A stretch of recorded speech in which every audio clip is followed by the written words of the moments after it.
मी तुमच्यामध्येच असतो आणि 5,000ची मागणी केली असते. मला 5,000 रुपये महिना पाहिजे. आणि मी तुम्ही बघा 14 ऑक्टोबर असो 6 डिसेंबर असो छत्रपती शिवाजी महाराजांची जयंती असो की महात्मा फुलेंची जयंती असो आपल्या कार्यक्रमाला गायक असतो त्याचं नाव आनंद शिंदे आहे. दीक्षाभूमीवरती कार्यक्रम कोणी बघितला की कोणी जेव्हा लोक आले असतील. मुंबईला आपण चैत्यभूमीवरती आपलाच कार्यक्रम असतो त्या ठिकाणी संपूर्ण राज्यातले कलावंत त्या ठिकाणी येतात. मी शरद पवार साहेबांचा वाढदिवस या राज्यातल्या कलावंतांच्याच गाण्याने त्या ठिकाणी आम्ही बोलावलं. पूर्ण राज्यातले कलावंत आणि त्यांच्याच माध्यमातून मी शरदचंद्र पवार साहेबांचा त्या ठिकाणी वाढदिवस साजरा केला. मी कलावंतांना विसरणारा नाही. मी प्रकाशनाथ पाटणकरांना आपलं मार्गदर्शक मानतो. मी प्रल्हादजी शिंदे यांचं सुपुत्र जेवढे असतील त्यांना आपले मार्गदर्शक मानतो. कारण की तुम्ही बघा नेत्यांच्या एखाद्या पोस्टला 1000 त्या ठिकाणी लाईक नसतील परंतु आनंद शिंदेच्या त्या एका पोस्टला करोडो लोक चाहतात. तुम्ही जाऊन बघा.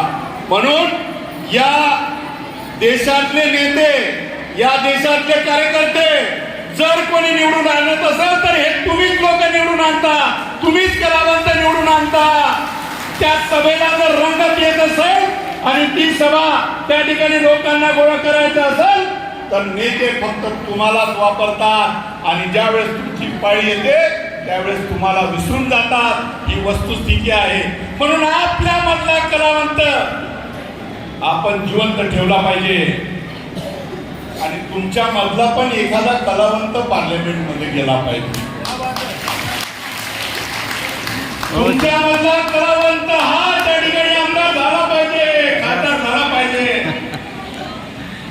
आम्ही कोरोनामध्ये आईची जर डेड बॉडी असली पोरगा हात लावत नव्हता. वडिलांची जर डेड बॉडी असली पोरगा घाटावर जाऊ शकत नव्हता. कोणालाही कोणाचा स्पर्श नाही झाला पाहिजे म्हणून आपण अस्पृश्यासारखं दिवस जगत होतो. आपण तोंडाला बांधून होतो. माझ्या आई भगिनीनो माझी गाडी आहे शववाहिका. त्या गाडीमध्ये दररोज 5-6 डेड बॉडी घेऊन जायचो. मी एक त्या ठिकाणी गाणं तयार केलं. मी पण कलावंत सारखा तर मला टेंभुर्णे साहेबांकडून शिकावं लागत नाही. तेवढं मी गाणं तयार केलं तर त्याचं असं म्हणून बघतो ते गळा घालते. तेरे मेरे बीच में तेरे मेरे बीच में कैसा है आया कोरोना तू ही कोरोना जल्दी मरो ना तू ही कोरोना जल्दी मरो ना. हे शरदराव आए उद्धव जी आए शरदराव आए उद्धव जी आए साथ में उनके टोपे भी आए. आरोग्यमंत्री होते ना त्यावेळेस ते फिरत होते. माझ्या आई भगिनी रस्त्यावरती येत नव्हत्या. शरदराव आए उद्धव जी आए साथ में उनके टोपे भी आए. दादा बोले तुम ना तब तेव्हा अजित दादा उपमुख्यमंत्री होते. दादा बोले तुम ना डरो ना तू ही कोरोना जल्दी मरो ना तू ही कोरोना जल्दी मरो ना. तेरे मेरे बीच में कैसा है ये आया कोरोना.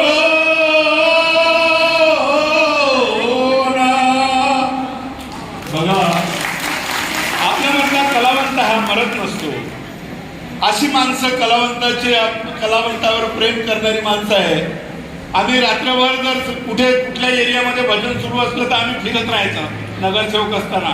आणि ज्या मंदिरामध्ये कुठलंही भजन असो, कीर्तन असो, बुद्धावरती गाणे असो, कुठल्या बाबासाहेबांवरती गाणे असो, आम्ही त्या ठिकाणी जात असाचा असा छंद आहे.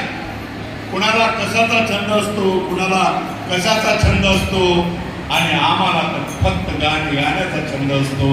माझ्या आई भगिनी, तुमचे तर लग्न अशीच होतात हो. एकदा गाणं कोणाचं ऐकलं आणि आवाज जर चांगला असला तो तिची श्रीमंती पाहत नाही, आणि तो माणूस तिची श्रीमंती पाहत नाही, आणि बाई त्याची श्रीमंत पाहत नाही. मी आपली नागपूरची एक गायिका आहे, तिने तर तबलावाल्याशीच लग्न केलं आणि एवढा सुंदर तबला वाजवतो. हे कलावंताचं नातं फार वेगळं असते हो. आणि तुम्ही जसे गाताना तुम्हाला वाटतं तुझ्यापेक्षा मी चांगली गायली पाहिजे, ही स्पर्धा आपल्यामध्येच असते, आणि त्याच्यामधून चांगले कलावंत निघतात.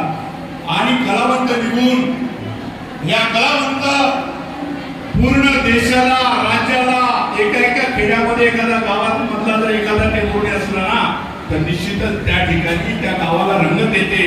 त्याच्या नावाने त्याचं गाव मोठं होतो. तुम्ही माझा महाराष्ट्र मोठा केला ना माझ्या आई बहिणींनो, गाणं गाऊन. म्हणजे देशाच्या पातळीवर त्या ठिकाणी गाणं त्या ठिकाणी म्हणणारी माणसं ही मोठी झाली पाहिजे. मला मनातून वाटते की या कलावंतांना, खऱ्या अर्थांना न्याय मिळाला पाहिजे. अहो 70 नाही तो मरेपर्यंत त्यांना पेन्शन मिळाली पाहिजे. 70 काय त्यांना मरेपर्यंत त्यांचा जर मुलगा त्यांना साथ देत नसेल, तो 70चा झाला असेल, 75चा झाला असेल, 60चा झाला असेल, त्यांनी काय गुन्हा केला जीवन जगण्याचा?